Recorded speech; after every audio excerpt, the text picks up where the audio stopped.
Hello, folks. It's Tuesday, 10:30 a.m. West Coast, 1:30 p.m. East Coast. If you'd like to listen to the podcast live, just go to the Acquirers Podcast YouTube channel, subscribe, you'll get a notification, and then you can come in and listen to all of this nonsense live. And you can comment, and we'll ignore the comments. So, how are you, gents? Yeah, Make sure and at least also, one or like, two downvotes, please. Yeah, if you downvote us, how about you leave a comment instead of just downvoting and running like a pansy? Mate, we're going to Tell get a me whole lot of why. downvotes for that. Oh, all right, well, That's don't fine. downvote it. I don't care. Upvoted, downvoted. It's all engagement. It all counts. Do it. You know Hey. what? I can't take a downvote Oil with Madrid. no comment. London, That's kind of Ontario. weak sauce.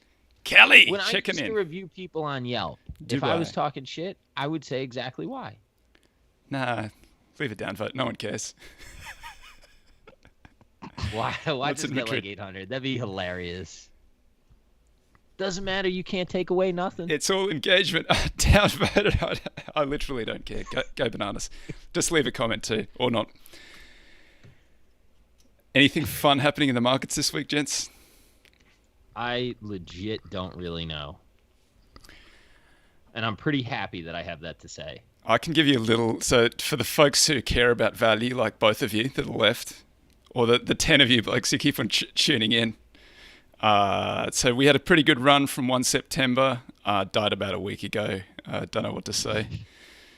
It's like, it's not big wave surfing anymore. It's like, it's the flattest little lake anywhere, and you're out there with your boogie board, like 2 foot water, like a 3-year-old trying to catch a little wave. Get that little wave.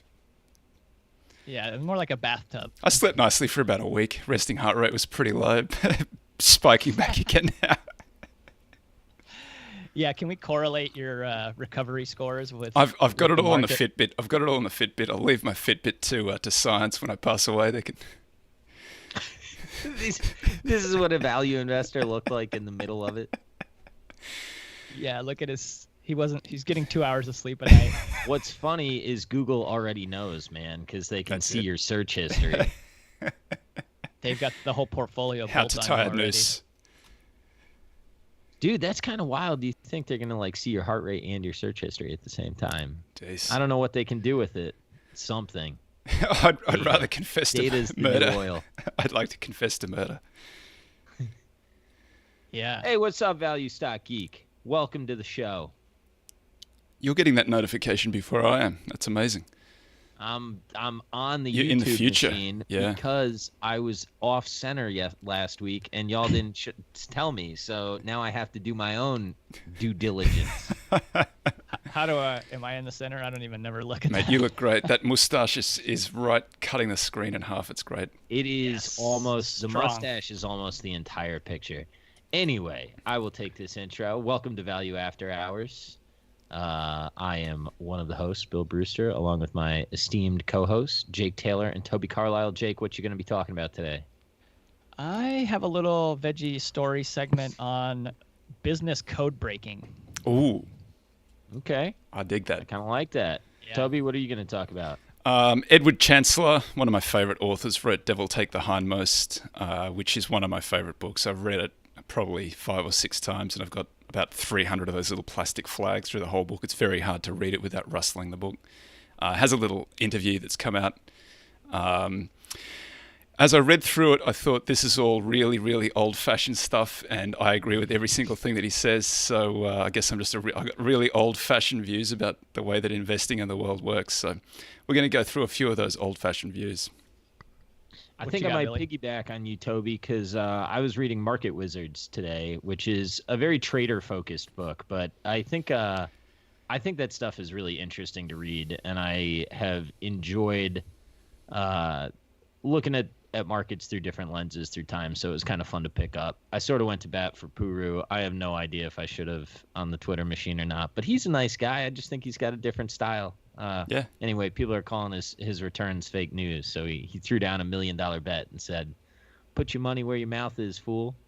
So nobody has. Don't I bet. would advise people. Yeah, I would advise people not to take that. That's called information asymmetry. He's got a lot more information than you do, and it's $1 million. So Well, it might be $1 million more if you take that bet too. That's right. Well, the thing is, that's a nice bluff, right? You just tell people a big number, but you got to be willing to put up. Somebody commented on my my Twitter feed. They called it BDE, which I had to look up, but it made me laugh. Anyway, Jake, why don't you take the first segment? Just before you do, you guys know that story about Liar's Poker, where they used to play it a lot at Sullimar Brothers on the trading floor. And, great book. Yeah, great book. Well, that's where the story comes from, where the guys were playing based on the numbers, I think, on a note that you held in your hand. And we call them dollar bills here. That's in the true. United Yes, States, note is Australian. Is it? No, yeah, call them dude. notes. All right, No, dollar bills. no. Sorry, I mean, folks. technically, Notes Federal are things Reserve you used note, to but write to girls in first grade. Wait, first grade? That's a little early.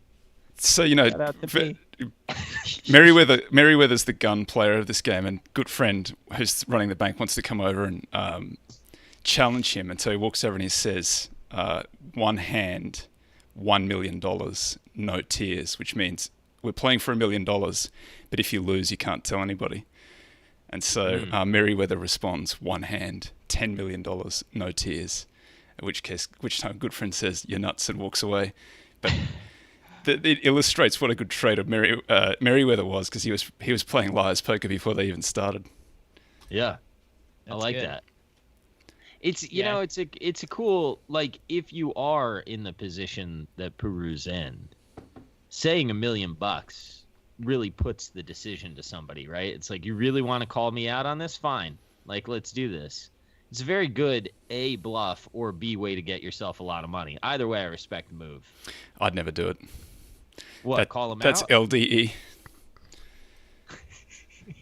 I think it's SDE would be the opposite of BDE. Yeah, but anyway, I don't my know. L was limp. Let's go. That's Let's go, fair, JT, that's before fair. we go too far off the.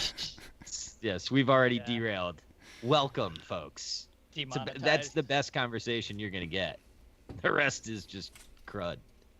All right, let's go back to 1940 London, and you're walking down the street, and the siren goes off, and people nonchalantly start walking towards the tube entrances, and they go down there, and all of a sudden the bombing starts, and this is the bombing that Germany was doing of England at that time during World War II. And I've always been amazed me how people have learned how to live with that constant, fear of death happening at any time. But what's interesting is, this, if you've seen the movie The Imitation Game, some of this will be familiar, but the Germans had this coding machine that was called the Enigma machine. And it was basically a keyboard that was connected to this scrambling unit. And the scrambler unit had 3 separate rotors on it. And those positions of the rotors would tell how each letter would be coded and enciphered. And so there was 3, the way the math worked out, there were 3 rotors to choose from of 5. And each rotor had 26 different positions on it. So right there, you get more than 1 million configurations that can happen. And then there was a plug board on the back of the Enigma machine that the wires would connect to with the keyboard. And those had different positions that could be programmed. And before you knew it, it had 150 million different setups, right? So, and the rotors would change after every single letter, right? So you would put it in there, the rotors would change the next one. So Alan Turing was this, very, very famous early, call him a computer scientist, mathematician. And he tried to crack the German code using this machine that he had created. And really what was difficult was that they were racing the clock as far as getting the signal and then trying to decipher it before whatever the outcome was. So they had, let's say that it was the German Navy had said, like, go sink this ship. Like, they're racing the clock to figure out, like, which ship was in danger before they could, before the Germans were able to take the action. And every message would contain clues for the code breakers to help them narrow down that 150, whatever that is, quadrillion permutations. So the Germans then would to counter that, would keep their messages short, and so that there were less words that could be keyed off of. And so what the the English would do is they would look for often weather reports because they would have words like fog or wind speed in them, and then they could get those letters deciphered and then back into it and shrink down the available number of permutations. So they would crack it on one day, they guess at it, and then for the rest of the day they could decode it. But then the next day it was back to the grind and trying to decode it and basically save lives, right?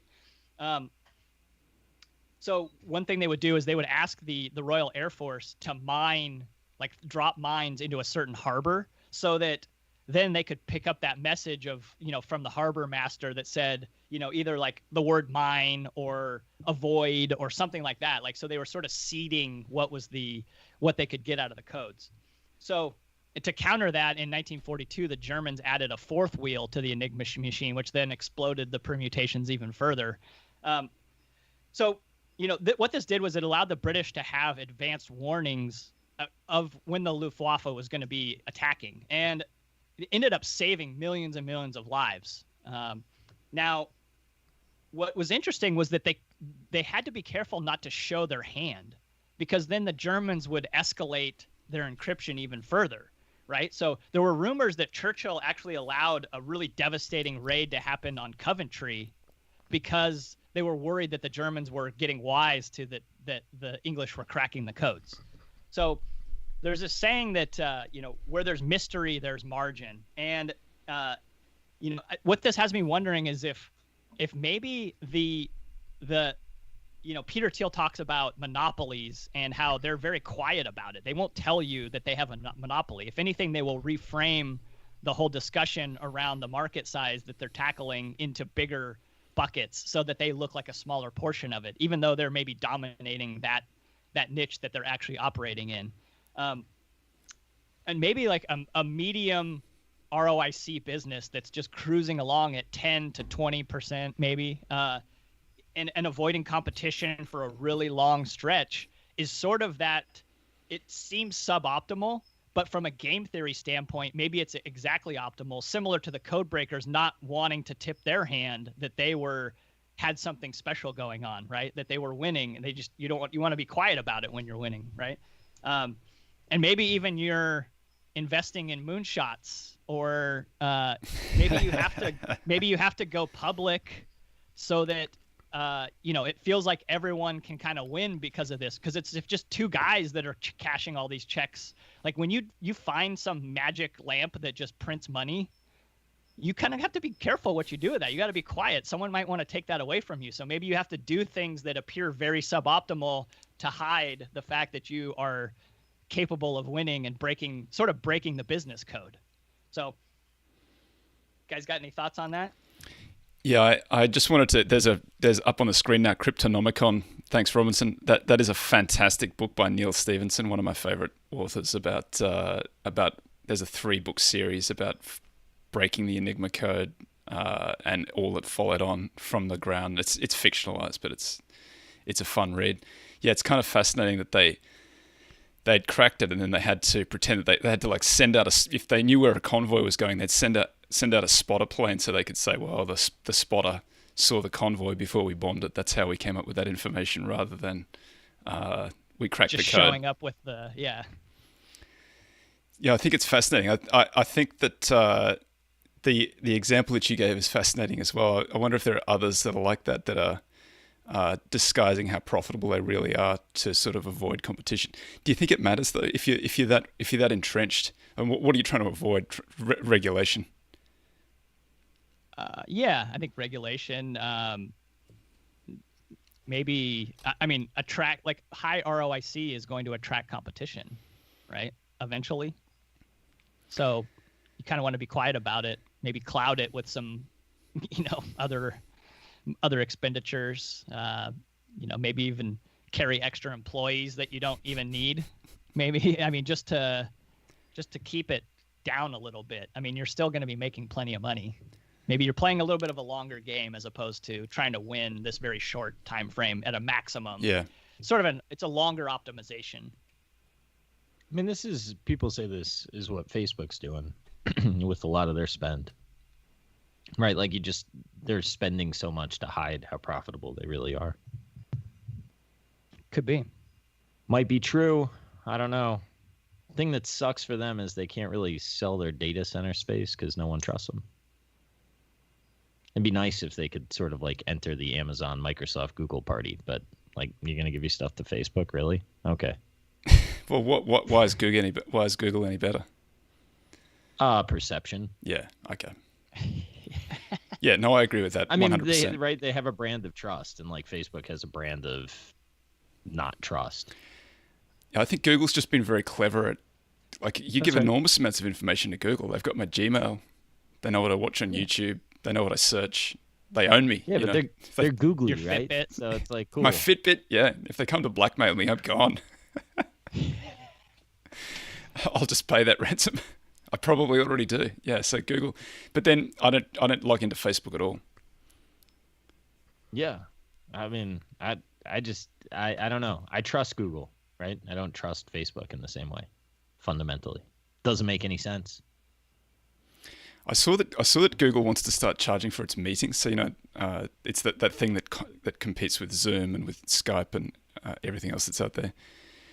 They want to start charging for it. I was like, that's early, isn't it? That's bold. Have people started using that as a default?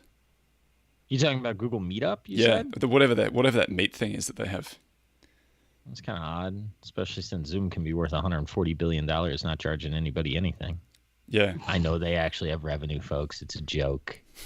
You're just salty because you're losing your bet.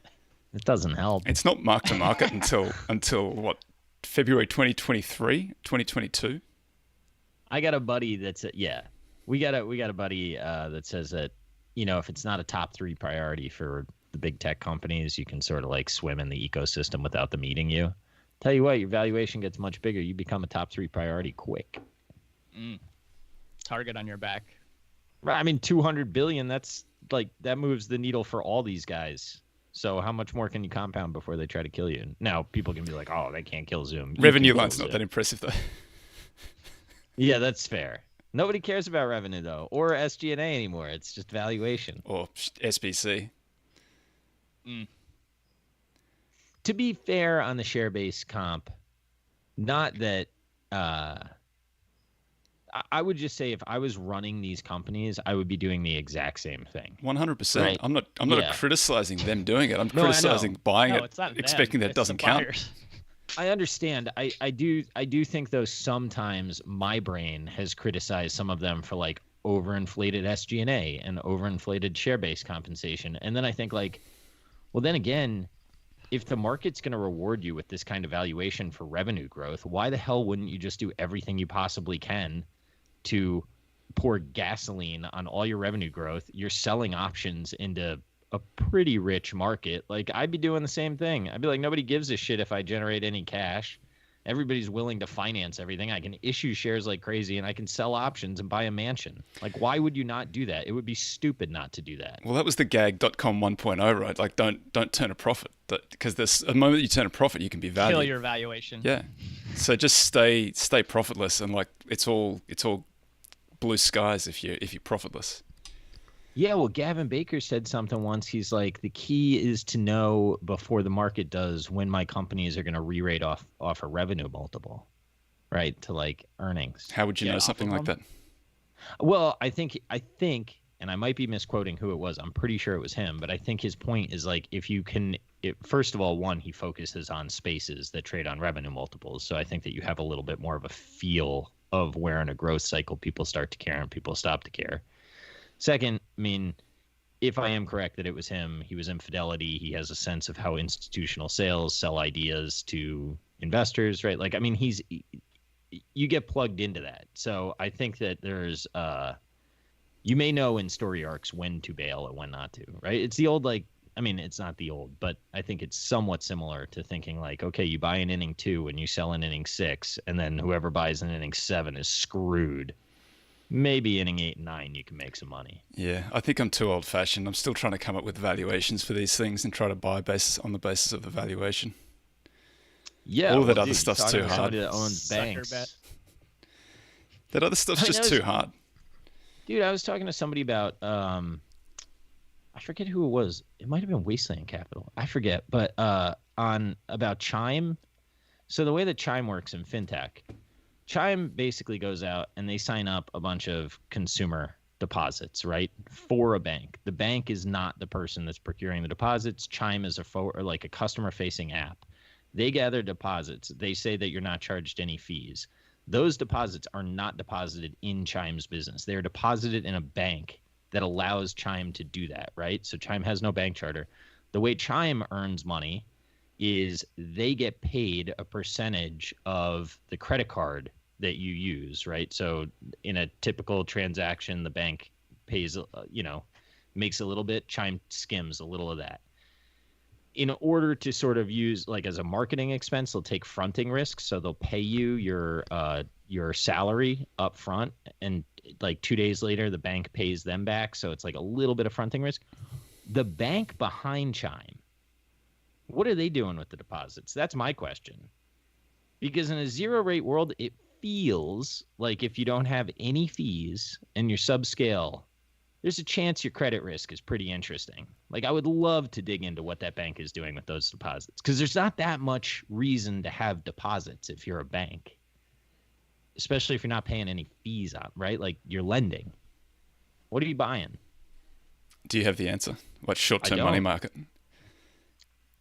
Like for now, I mean, you would drown. There's not enough yield. I don't think. Yield. That's the thing that's core. Like that's where I keep going with all these bank ideas. Is like eventually, I think that our interest rate policy just destroys small banks. I don't see how you can actually comply with compliance and have the support functions that are necessary to run a bank and not have any yield out there. Like I mean, and I might be really dumb on this, and I might really be missing something. I guess M&A you can grow through, but like, how do the Japanese banks look these days?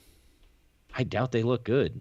I mean, European banks have been smashed to pieces, but Japan probably got there first. McKinsey said, I think McKinsey had it at like 10% of the banks make 80% of the profits. They're like all in the U.S. for the most part. So I don't know, but just. Good comment here. Barron says in a zero-rate environment, banking industry will average a 13% return on equity, which is a little bit subnormal. For S&P 500 averages 13.36, so that's a little bit, but not too bad. That's about average. Whatever you do, don't buy Wells Fargo to 0.7 times book. God forbid they should only earn 13% on that. So wait, you leverage up 30 times equity to get 13% ROE? Hey, no, thank ROA. you. Come on. It's 1.3 and they're 10 times levered. Get out of here with that 30 times leverage. You're living in 2006. That's true. That's much better. I was making a joke, Bill. Well, don't. You got the Fed backstop there too. And nobody fails anymore either. I thought for a brief moment you were drinking Bush. Because it's that Waterloo, that can look like a Bush, and if you were drinking a Bush with that stash, that would have been so sweet. Instead, it's like a grape sparkling water, which leaves me wanting. Very on brand. Looks like it's 11 to 12%. Okay, so we're just correcting slightly there. Return on equity 11 to 12%, slightly subnormal. Should trade at a discount to book. 11% of 13% times book. What's that work out to? 85%, something like that. You make 11% in a 0% world. Sounds horrible. It'll still trade at a discount to book though, because you can get the S&P 500 at 13.3 roughly. That's fine. Do you want to do your topic, or do you want me to do mine? You do yours. I might punt a little bit on Edward. We can talk about Edward in a moment, but your piece reminded me about a book that I read called The Big Con, which is kind of interesting. There was this period of time about 100 years ago where there were these.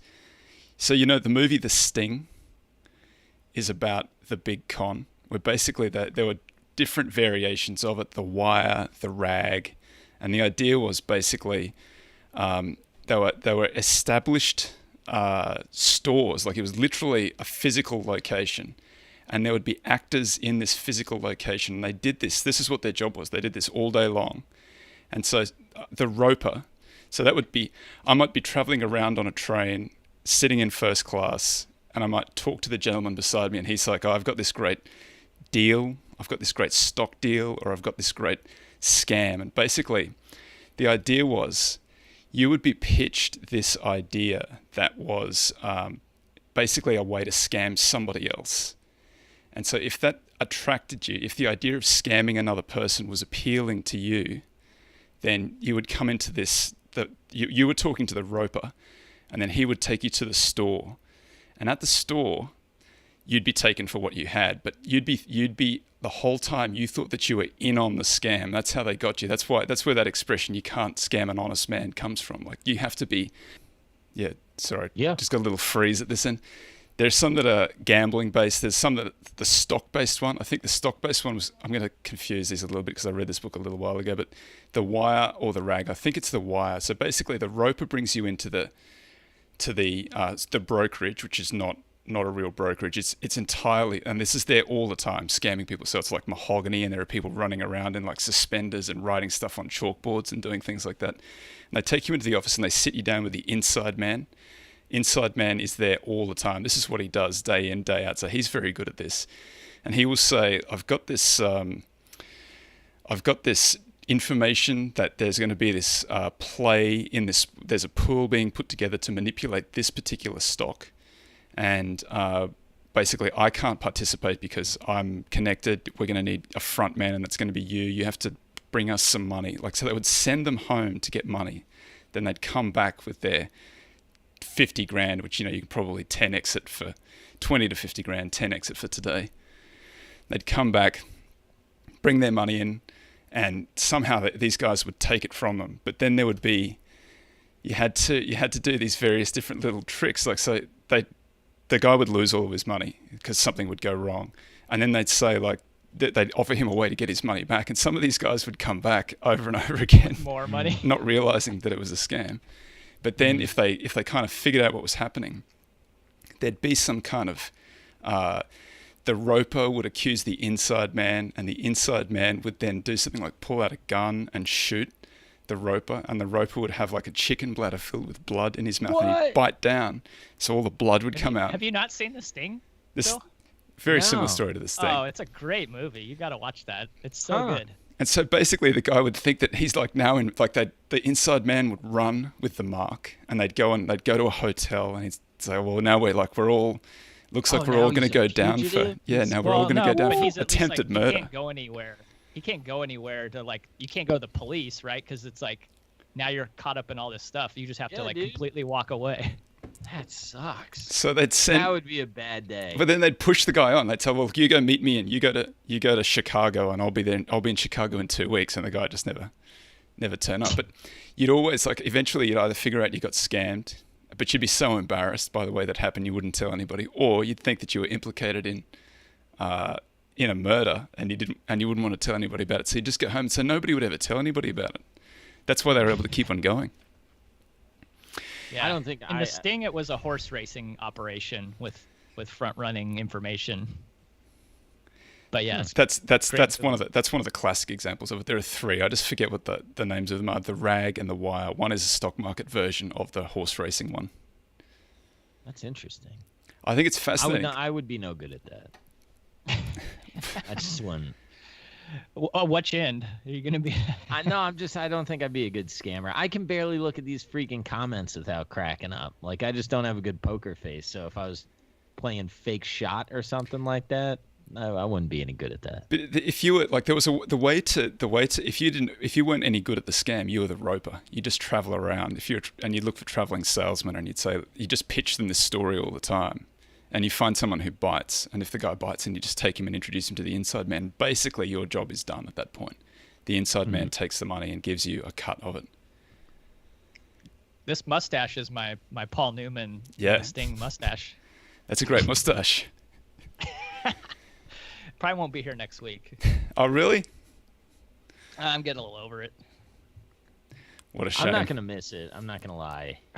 I mean, I respect it. I mostly respect it because I can't grow one. I mean, looking at the two of you just makes me feel really emasculated. Oh, come on now. I can tell yours would be better than what I can I do. assure you, I will grow this thing out for 3 weeks, and you will be looking at like a 15-year-old boy. It is disgusting. It's patchy, and it's long, and it's gross. I think the interesting thing about the big con is that I see versions of it in the stock market all the time. Like, I think Nicola is an example of the big con. Sing. So, and I think that any entrepreneurial effort where they don't yet have the prototype or whatever built, and they're still value hacking, as they call it, trying to figure out like how they're going to make money. Value hacking. That's what it's called. If you haven't figured out how you got to make money and you've raised a whole lot of money, you're still basically at that stage where you're using these techniques, and it's widely accepted that that's okay in society to do that. It's hard to go forward without people having some faith in what you're doing. But I think as an investor, you need to be very, very careful about where you're laying your bet down and knowing exactly what you're doing. I mean, if you're participating in one of those things, then you got to know when you're going to pull the ripcord, and maybe you got to watch revenue lines and things like that. I don't know. I mean, that would have been hard with Nicola, $100,000. So I still don't think it's a fraud. I don't care what anybody says to me. If you bought into it, that's on you.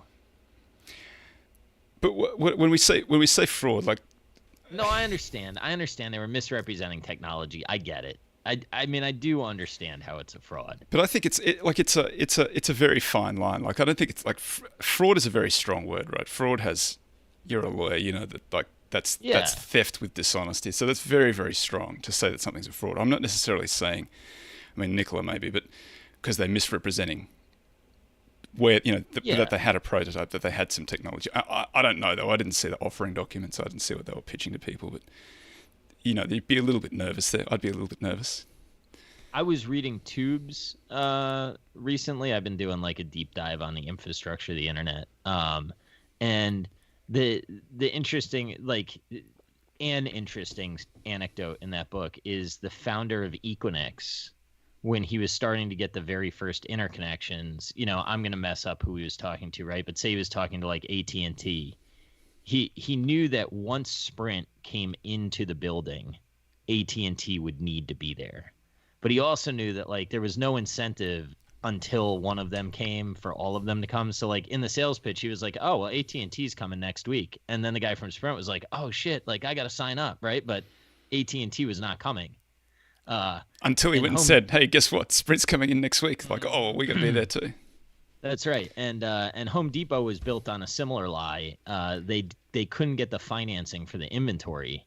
So they went to all of their manufacturers and they said, fine, like give us like 2 refrigerators, but thousands of boxes, right? Or whatever. So when you went in, you had the perception of a full store, but it was really just empty boxes behind it. I think Ken Langone told that story on CNBC, a little while ago, but when I heard it, I was like, oh, that is wild. I mean, that's why I think that it's a fine line between hustle and fraud. And I think that you need the hustle to get a lot of these things going. And I don't necessarily have a problem with hustle at all. I think by the time you get to the public markets, you can't be hustling anymore. You got to have something there, because people just can't do the diligence. Like, I don't care if a VC walks into a store and sees a whole lot of boxes. They could do the diligence. People don't do the diligence. It's too hard for me. An individual can't go and do diligence on Nicola. That's true, but when I see how many people don't buy it. Well, that's it. That's the answer. You can't short it either. I'm in an index fund. Well, that's a good point. Yeah, I was told to give away my money and never think. And now you're telling me that I have to think, or negative consequences occur? Mere puffery. That's the word. Very much. You know what pisses me off? Like something that legit pisses me off is people bitching about executive compensation and then investing in mutual or like index funds. You know who's never going to vote against executive compensation? Your index fund. So if you give away your right to vote, then you can't bitch when it comes back and bites you in the ass. Oh, and by the way, who do we want to fix it in this scenario? The government, who no one votes for anyway. Like, this is all insane. It's an abdication of responsibility, and it's upsetting. Anyway. But that's why I've got this comment up on the screen at the moment. But that's why short sellers are a good thing. Short sellers are the guys going around making sure that these things don't get much bigger than they already are. Hindenburg did the entire world a service. I hope they made money out of it. Dude, shout out to the short sellers. What's up, Alder Lane Eggs? Thanks for listening. I like Mark. I don't think Mark spends his time listening to us, though. That's okay, though. This is my favorite part of Value After Hours, is when Bill assumes that people who don't listen are listening. Everybody listens. Everybody listens. Everybody takes time out of their day. Nothing gets done. Thing is, but he's so earnest about it. It cracks me. Well, I was thinking, this is actually like a sick thing, but last night I'm like falling asleep, and I was like, I wonder how many of the Twitter accounts that say that they follow us is really just Ian Castle.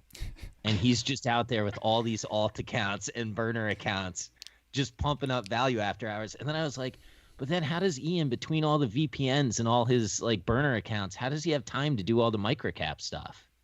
But I know he's doing all this. Thank you, Ian. That's all I'm saying. Plus, he's acting like Corey on here, and he's acting like Mike. He's got those accounts. Like, Ian is a busy dude. We got lots of quality followers. What if my Ian man, the was corporate just raider, is really just Ian? That's Ian's raider alter ego. What if he was just an AI that was programmed to do this? Yes. What if we actually are the people funding the AI that's Ian?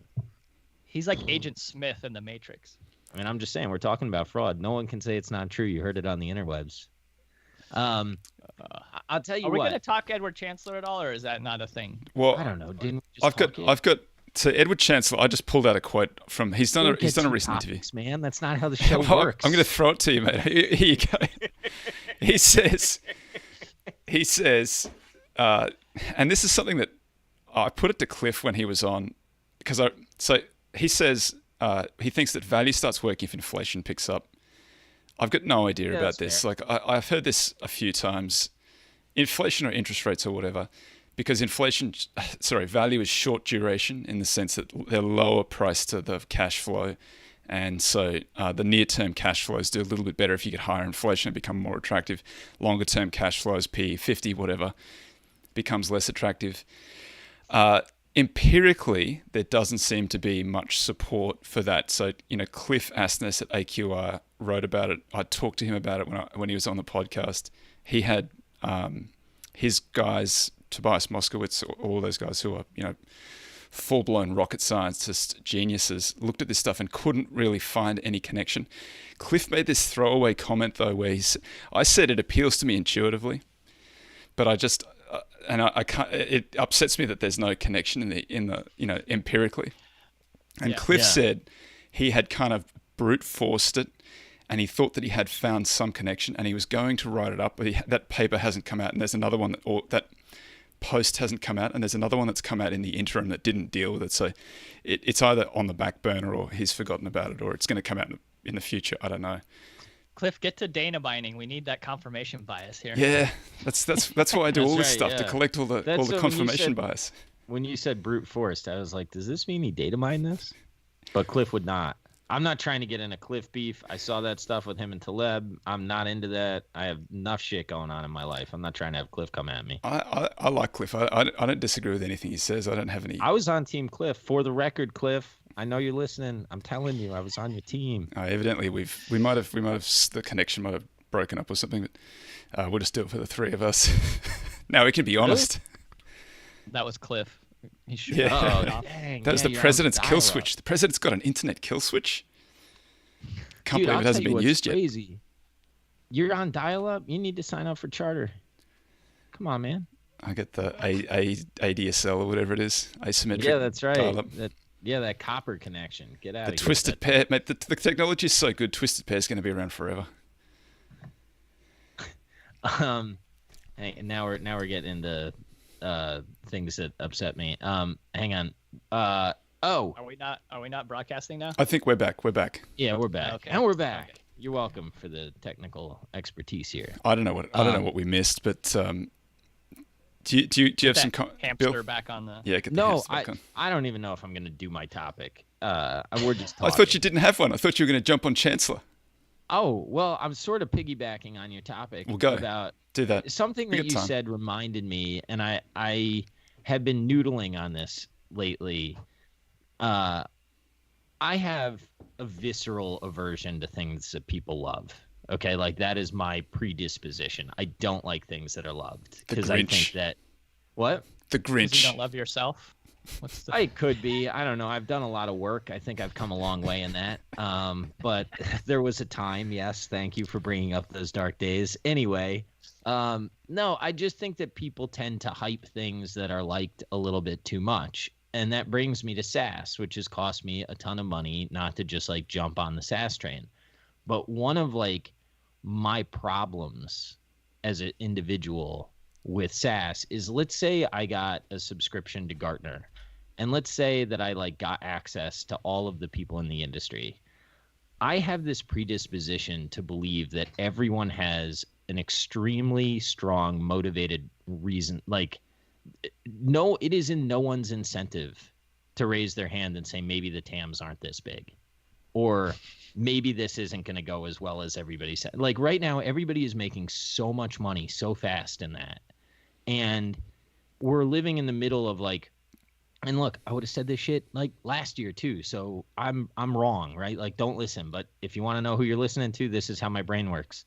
We're living in the middle of like a time when a lot of things have been forced forward, and a lot of the I guess like a lot of the TAM is actually realized, and it enables people to even like further make these prognostications. And I'm unclear that TAM has expanded versus we've just sort of found a different use or like whatever, right? And no one that I would be reading or is getting clicks. Like one of my friends was saying, he's like, your podcast is doing pretty well, but like it's a value pod. What if it was a growth pod? Like imagine how well be doing a lot better. Yeah, like like my portfolio. Like a shit ton of people would be tuning in, right? So I don't know. Like I have a problem with I don't believe the stuff that I'm reading, and maybe that's my own detriment. And it's not as if I like believe the turd pile necessarily, but I just think that there's a lot less incentive for the hype cycle to get going, and I just don't trust hype, like fundamentally. Yeah, I'm allergic to it too. I know what you're talking about. I didn't know exactly where you were going when you started that off. I thought you just didn't like things that people liked. No, but I'm with you. Like the valuation. I'm just not gonna value stuff on There's a component. There's an earnings power component to it, a yield component to it, and then there's a growth component to it. And the level of your success over the last 5 years, say, has been how much you trust and believe in the growth component. And it's just been, if I look back far enough over the data, and I know we're in a brand new world where nothing that happened prior to 2011 matters anymore, but I still think that ultimately you're exchanging money for some cash flow, and it doesn't matter how fast it grows.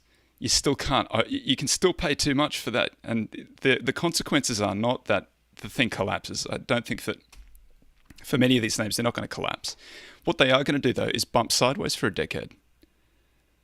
Yeah, maybe. I mean, I don't know. Maybe they don't. Right? Maybe we're wrong, and that's possible, and we have been. But like, when you see Peloton release a big, hairy, audacious goal, first of all, I think that's stupid. But second of all, whatever. Like of 100 million, right? And people like go nuts.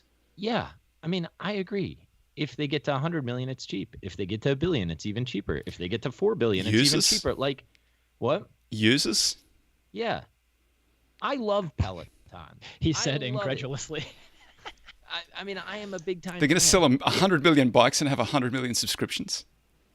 Look, I mean, you start going over the world, it's not that big of a market share.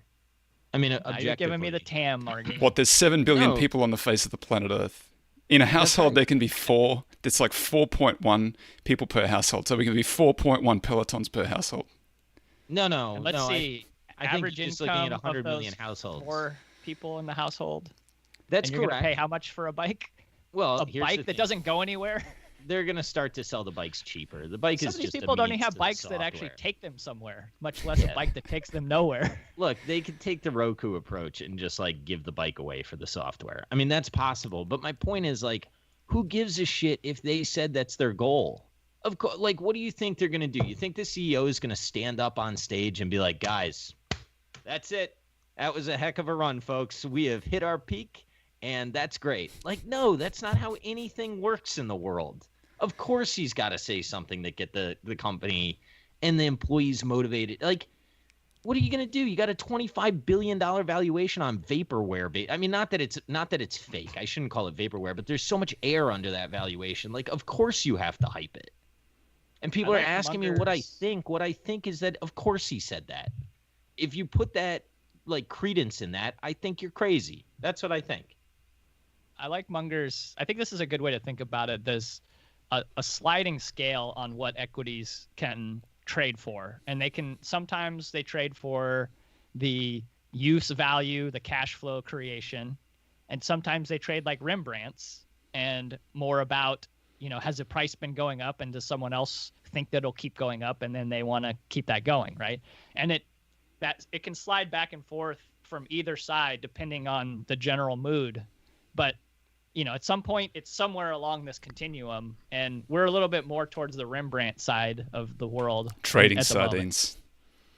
That's another way of saying it. Well, and I in case I haven't been clear enough, I love Peloton. Like, I use it. I use the app. I use it for ab work. I use the workouts at home. Like, I get the value proposition.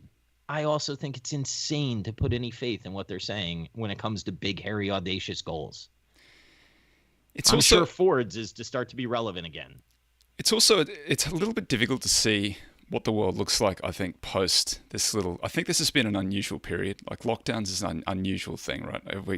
I hope that's an unusual thing. And we're not all looking back at the good old days 10 years from now, still locked down. But I wonder how much of the things that are going on are just people are like just extrapolating the very near term out to the horizon, when there's probably going to be a little bit of things going back to normal.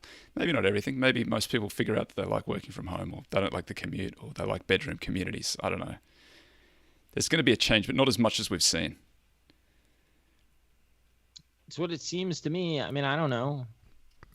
And I get the value proposition, but like, people also want to leave their homes. What's the subscription for Peloton? Is it $30 a month? Yeah. Gee, that's I mean, dude, if you use it, it's not that bad, man. $30 a month.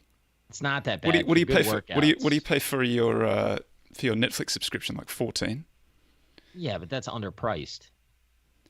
That's just consumer subsidies driving valuation. What if somebody comes up with the YouTube version of, well, it's probably YouTube. Somebody sets up their own channel where they're gonna get on a bike and give you a live and then a recorded version of. I like Peloton. I'm not leaving Peloton. They give me what I want, and it's a good product. I'm not shitting on the product, but I do agree with you that there's a lot of ways for them to lose. That said, if they get the luxury part of that market, that's worth a lot of money. But I don't know what that's worth. Like, you want me to put a pinpoint valuation on it, and I'm going to pay what today? Like, I thought it was rich at $7 billion. What's the attraction? Is it the fact that because I don't have one. I don't use one. Is it because that they can see what you're doing, and they can like give you a shout out and comment on what you're doing, and you can compare yourself to everybody else in real time? Yeah, I don't even take the live classes. I think. Why aren't you just getting a YouTube? Why don't you just find someone who's doing it on YouTube and follow them? I mean, psychologically, there's something meaningful about the Peloton community for me. As dumb as it sounds, it's real. And I also think they have good classes. Like, I like the personalities that they have. That said, I don't think the personalities are where the value accrues. I think if they kick my boy Toussaint off, I'd be pretty pissed. But at least judging from... He'll just go and set up his own YouTube channel. Yeah, this is the argument that everybody has. I don't think it's that easy. The fact that you went male on the selection on this goes completely against everything I've heard about Peloton. Nah, he's the best, man. I also like hip-hop, so I can listen to his tracks. You get Instagram influencers to jump on a bike and ride and shout out what they're doing. I don't think it's that easy to do. But I also invested in QVC, and that's what people say about QVC. Why can't Instagram influencers just do all this shit? I just don't think it's that easy. But QVC is different. QVC is in the business of content production, and they're monetizing that content production really, really well. And they can stick it out over any number of. For QVC as the source, like it is hard to generate the content. And I get that Peloton is generating the content. My question is whether, and I think that they're probably doing a very good job, making a lot of money, probably going to grow really quickly. It's not worth $25 billion though. I mean, like I said, I thought it was rich at 7. So rates, bro. Well, that's fair. Pull it all forward. Pull it all forward at 0%. And like about the 100 million subs, you've got people at home in a pandemic. Okay, when are you going to get a bigger tailwind for that business? And now we're going to grow off this base. Like this pulled forward a lot of years of growth. If you didn't buy one by now, what you think like next year you're going to be like, oh, I could go to the gym, but when I was stuck in home, I opted not to do this. But now that I have all these options, sure, I'll sign up. Like, no, I don't buy it. Yeah. Extrapolation is very dangerous in the investment world. But, Used to be. I mean, shit. If I was Used to be before we just like canceled reversion to the mean. Yeah, there's no more mean reversion. I saw that. Mean reversion's gone for the last 15 years. I was surprised to learn. I haven't even looked at valuations. this. Yeah, look at this shit. Interest This rates. 5x since March. If you got any questions, throw them in. We're a little bit late for that. 5x since March. Toby, can we go over a little bit? Buying it today. This stock is going up today. That's crazy. Then again, why wouldn't it? Because the people that own it don't want to sell it. And if you want exposure, you got to buy it. And if you want to buy it from people that aren't selling, you got to pay more. That's how the market works. So the demand for shares is higher than the supply. But I have a hard time believing that stays. Rembrandt's here. Get your Rembrandts. Is YouTube going to be the massive disruptor to the media industry that everybody makes it out to be? I think so. No, it's going to suck in perpetuity. YouTube? Next. Yeah, dude. You think it sucks? Yes. Why so? Because they just jam us with loads and I don't get any money. Or with ads. Oh, I see. Yeah. I don't think like they're that great. Like at music, Spotify is better than them in most people's eyes. I just think that they haven't like figured out what this channel is. I paid for the subscription. Dude, it's everything. I paid for it. It's everything. But Cobra Kai was nothing on YouTube, and then they throw it on Netflix, and it's exploded. Well, because they jam it down your throat. Like I don't want to watch it. I gotta. It's like playing a computer game trying to dodge the tile. It's very good. It's a good show.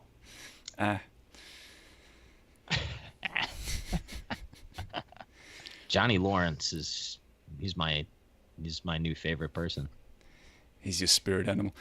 Too many people like it, so I'm surprised you're in on it, Bill. Well, I didn't know that people liked it when I got into it. That helps. Oh, the Rogan Spotify fiasco. Yeah, I got a ton of thoughts. Oh yeah, well, I didn't put that up on need the to screen. shut up. That's my thoughts. What's your thoughts? The employees get a life.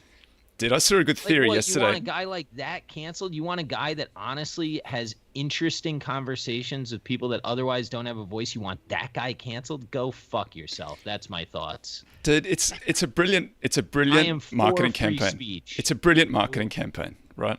Yeah. By Spotify. They've got some brilliant guerrilla marketing guys in there who've like what's Rogan's brand? It's like free speech, talking about anything. Let's say we're going to shut that down. And then, of course, everybody's going to tune in to support him and show that they love watching. It's in the same way that Netflix did that thing with cuties. You know how they're like pretty gross.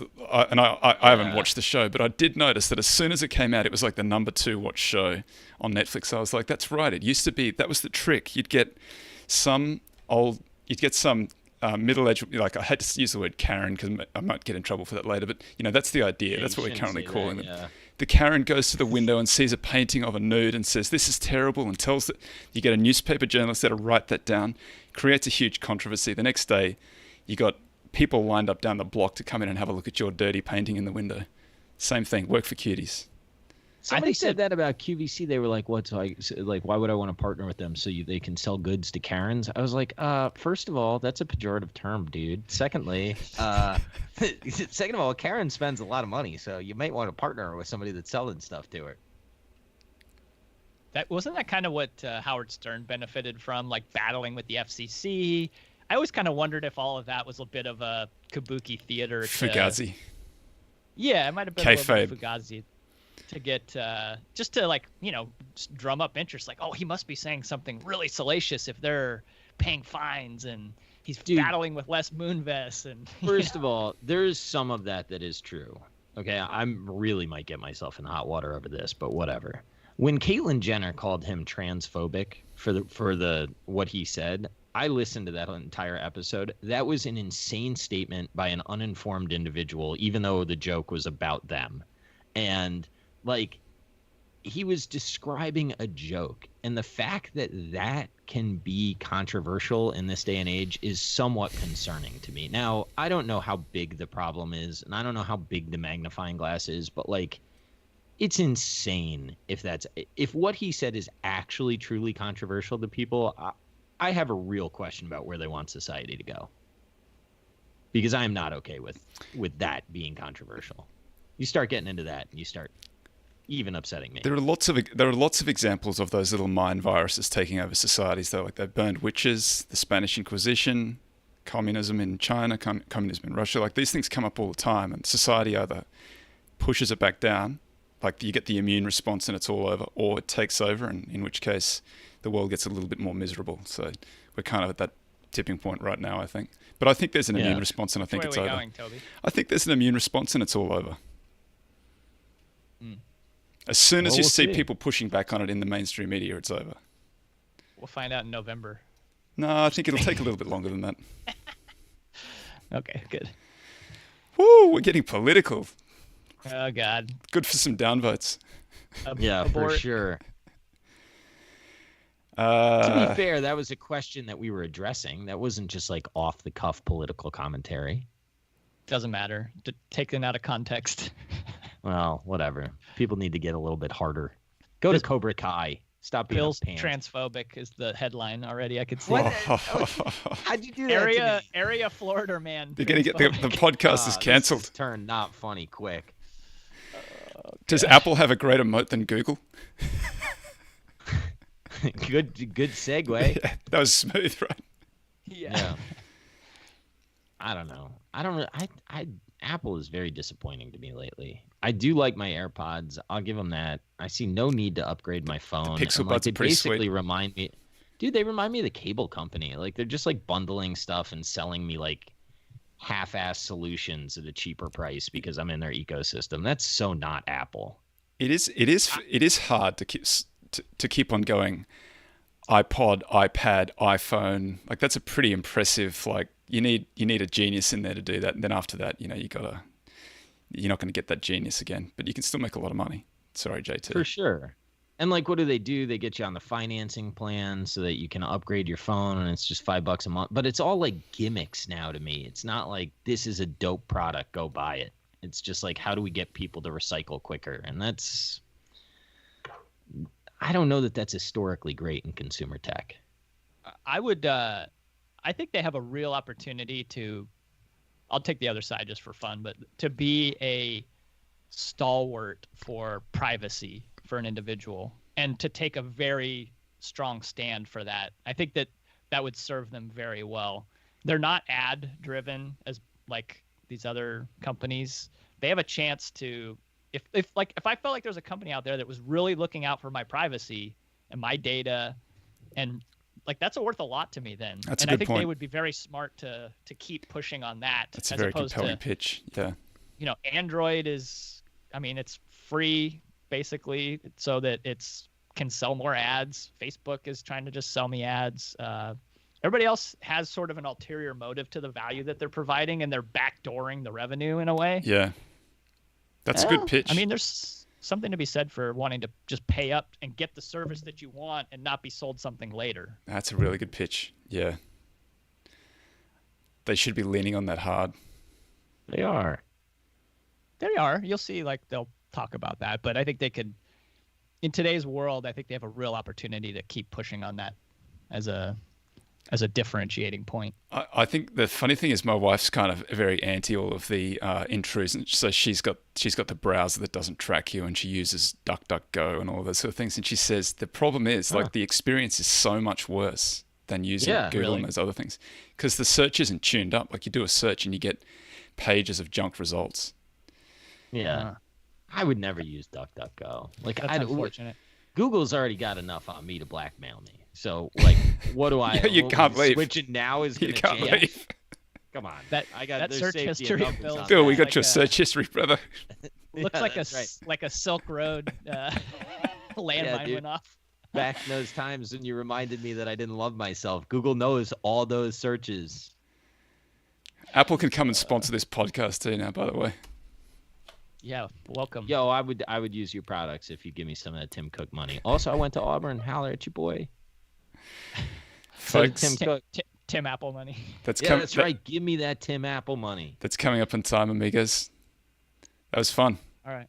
I enjoyed it too. I hope other people did. If folks Don't come at me over my Peloton. I've been forgetting to do this. If folks want to get in contact with you guys or follow along, what's your Twitter accounts? Nah, stay away.